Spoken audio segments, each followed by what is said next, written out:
Hari kita nak unbox Podcast Mic. Podcast Mic ni banyak brand-brand yang kita tahulah. Kita pun sekarang rasanya Malaysia ni, podcast ni adalah satu trend yang semua orang kena ada podcast lah. Dan soalan paling penting adalah mic apa yang kita nak guna. The best option yang ramai tak tahu adalah Samsung Q2U. Kalau dekat US banyak dah orang pakai brand ni, tapi dekat Malaysia kurang famous. Mungkin tak tahu, orang tak tahu, orang lebih tahu Rode of course lah, sebab dia memang brand mic lah. Harga dia sangat-sangat berbaloi. Berapa mana 500-600 kan, ni dalam almost separuh.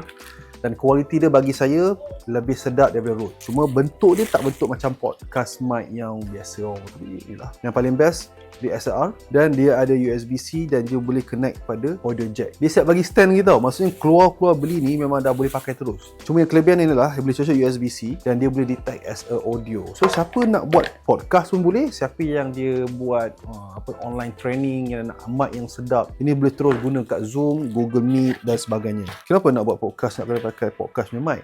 Actually tak perlu. Podcast ni adalah dia macam nak menggantikan radio. Radio dia ada station yang dulu kita tengok kan, ada segmen sekian pukul berapa. Tak payah tunggu dah, kita tengok dan click and everything is digital lah sekarang. Boleh je pakai macam kita orang pakai ni kan untuk live, tapi dia ada bunyi dia lah, bunyi radio tu lah saya cakap, bunyi bass sedap. And for sure one of the most important, kena ada mic yang proper, dan juga the best adalah kena ada PA system yang lebih whatever towards that lah, dia ada setting dan sebagainya.